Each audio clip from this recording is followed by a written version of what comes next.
Días, soy Fernando Díaz, kinesiólogo del Servicio de Medicina Física y Rehabilitación del Hospital Clínico de la Universidad de Chile y miembro del equipo de rehabilitación musculoesquelética del mismo hospital. Y hoy día vamos a conversar de tendinopatías laterales de codo. Los objetivos de la clase serán revisar los mecanismos que contribuyen al dolor en el codo de tenista, revisar la efectividad de algunos tratamientos en la tendinopatía lateral de codo, y revisar consideraciones para prescribir un plan de ejercicios individualizado en esta patología. Cuando hablamos del codo de tenista, estamos hablando de una tendinopatía lateral de codo. ¿Pero qué es una tendinopatía? Es un término utilizado para la presentación clínica de dolor en el tendón que genera disfunción. Describe un espectro de cambios que ocurren en los tendones y es caracterizado por anomalías en la microestructura, en la composición y en la celularidad del tendón. Además está asociado a sobreuso. Ahora vamos a hablar de la adaptación y del modelo del continuum. Para hablar de la adaptación del tendón, vamos a revisar el gráfico inferior izquierdo, que es de color rojo con verde. Veremos que en el lado izquierdo hay en la barra vertical, veremos una respuesta más adaptativa por sobreestimulación, veremos la adaptación u homeostasis, y en la parte inferior veremos la respuesta más adaptativa por pobre estimulación. En el eje vertical tendremos la carga. Si sometemos al tendón a una carga excesiva, veremos que nuestro tendón se maladapta y al final termina aguantando menos carga que un tendón en que se le entrega una carga constante adecuada en el eje de homeostasis. Esto se refiere también a la relación de carga-descanso que puede soportar el tendón. Asimismo, si le entregamos al tendón constantemente respuestas que estén bajo el nivel de lo que es capaz de soportar, vamos a generar una respuesta más adaptativa también del tendón, donde la deprivación del estrés que le entregamos va a generar que el tendón sea capaz de soportar menos carga en comparación a un tendón normal o a un tendón entrenado de la forma adecuada. A eso se refiere el modelo de la adaptación, que la carga que le entreguemos al tendón, además de ser progresiva y adecuada, va a generar un cambio en este, pudiendo soportar mayores intensidades de carga. Hablando un poquito del modelo Continuum, que es el modelo con la imagen que vemos a la derecha, veremos en la parte superior un tendón normal, que si es sometido a una carga óptima, generará una adaptación, que es lo que acabamos de que es básicamente fortalecer este tendón. En cambio, si no genero carga sobre el tendón, vamos a generar una disminución de la capacidad tendinosa. Pero si yo disminuyo la capacidad de mi tendón y luego lo entreno de forma adecuada, nuevamente voy a tener un tendón normal. Pero ¿qué pasa si tengo un tendón normal que no le entrego carga? Disminuye la capacidad tendinosa de mi tendón. O en su efecto, le entrego demasiada carga. Le entrego una sobreestimulación. También va a disminuir la capacidad tendinosa de mi tendón y vamos a entrar, o es posible que entre, en un proceso de tendinopatía reactiva. ¿Qué es una tendinopatía reactiva? Es cuando el tendón experimenta cargas más altas de las que es capaz de tolerar, ah, perdón, de las que es capaz de tolerar, y se genera una respuesta exagerada a nivel celular del tendón, lo que puede provocar dolor de forma localizada. Esta etapa es reversible. Si nosotros generamos una modificación de carga y generamos carga óptima con ejercicios y descansos adecuados, permitiremos a nuestro tendón volver al estadio de un tendón normal. Pero si por el contrario, yo persisto con las actitudes maliciosas sobre el tendón, si sigo sin entregarle las cargas adecuadas, si sigo con una carga excesiva o si le sigo entregando una carga normal quizás, pero a mi tendón desacondicionado ya, es posible que pasemos a un segundo estadio, que es un tendón desestructurado. En este segundo estadio, el tendón desestructurado, las fibras de colágeno del tendón se empiezan a desorganizar aún más. El tendón presenta algunas estrategias de adaptación, como el engrosamiento, como la acumulación de agua para compensar esta desorganización del colágeno y esta pérdida de capacidad con un mayor volumen del tendón, pero estas estrategias para mantener la capacidad de carga fallan. Es una fase que generalmente es difícil de encontrar en la clínica, porque a diferencia quizás de la tendinopatía reactiva, un tendón desestructurado es asintomático o puede tener los mismos síntomas que una tendinopatía reactiva. Entonces, aquí entra el problema, ya que si continúo sobrecargando este tendón desestructurado, es muy posible que el tendón ya pase a un tercer estadio, que es una tendinopatía degenerativa, de la que ya no se puede volver a un tendón normal. La tendinopatía degenerativa es una fase donde ya hay una desestructuración mayor del colágeno y empiezan a ocurrir cambios neovasculares. Este tendón degenerativo no es como un tendón inútil que no puede soportar carga. Por el contrario, generalmente los tendones tienen porciones degenerativas y porciones normales del tendón. Estos tendones con porciones degenerativas que se considera un tendón degenerativo a sí mismo, tienden a soportar cargas por algunas estrategias compensatorias y pueden ser perfectamente funcionales. Aquí puede haber un tercer problema, eso sí, que si yo a mi tendón degenerativo, a mi tendón con una tendinopatía degenerativa, perdón, le entrego una carga excesiva inadecuada nuevamente, puedo entrar en un proceso de un tendón reactivo sobre degenerativo, lo que puede generar además sintomatología dolorosa. Este tendón reactivo sobre degenerativo, esta tendinopatía reactiva sobre degenerativa, puedo modificar la carga y puedo hacer que vuelva a ser una tendinopatía degenerativa indolora con una porción del tendón normal. Esto lo vamos a entender mejor en la siguiente diapositiva. Como vimos en la diapositiva anterior del modelo continuum, donde pasamos de un tendón normal con una carga inadecuada, pasó a un estadio de tendinopatía reactiva, donde si persiste las cargas inadecuadas o las conductas maliciosas, el tendón puede pasarse a un tendón desestructurado, que si aún así continuamos con unas cargas excesivas, el tendón va a pasar a entrar en un estadio de tendinopatía degenerativa del que no hay vuelta atrás. Es importante entender que cuando tenemos un tendón con una tendinopatía degenerativa, no necesariamente todo el tendón está en este estadio de tendinopatía degenerativa.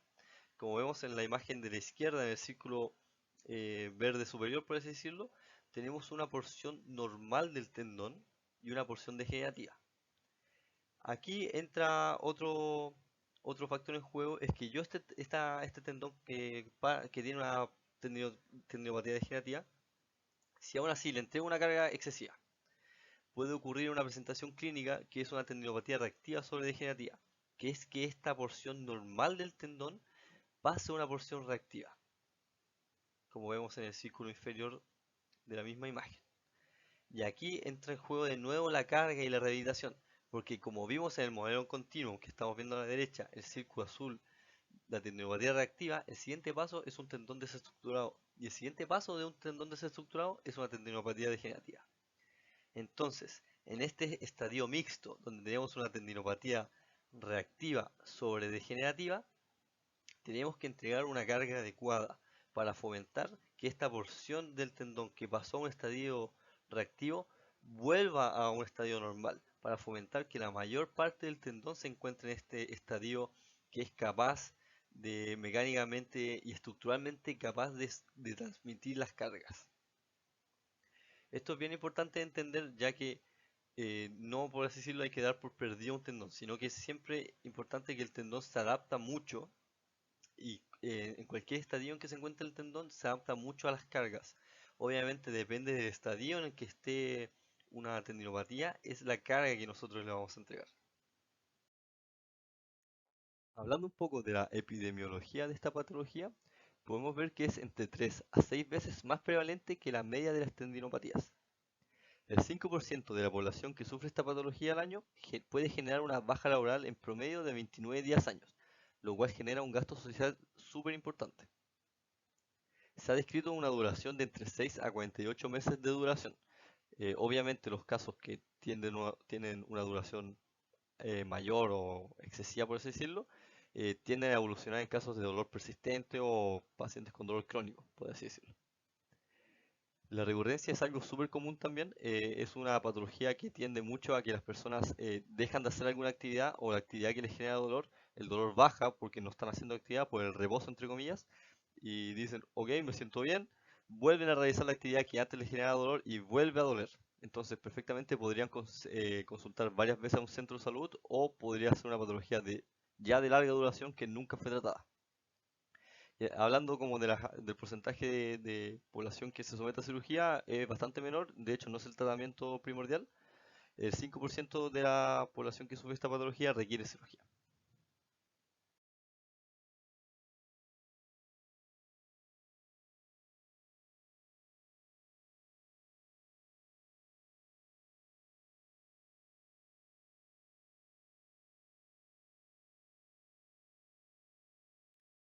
El momento de pesquisar datos de un paciente que nos llega con este diagnóstico de tendinopatía lateral de codo, es muy importante pesquisar ciertos factores de riesgo, dentro de los cuales están los trabajos repetitivos o trabajos manuales que desarrolla el paciente, si el paciente es fumador, tanto actualmente o previamente, debido a que hay una tendencia al desarrollo de tendinopatías en estos pacientes, pacientes con el IMC alto, IMC sobre 30 que se clasifican obeso, se ha visto que tienen un mayor riesgo para el desarrollo de tendinopatías en extremidades superiores, debido a la mayor grasa visceral que se asocia con una mayor secreción de citoquinas proinflamatorias.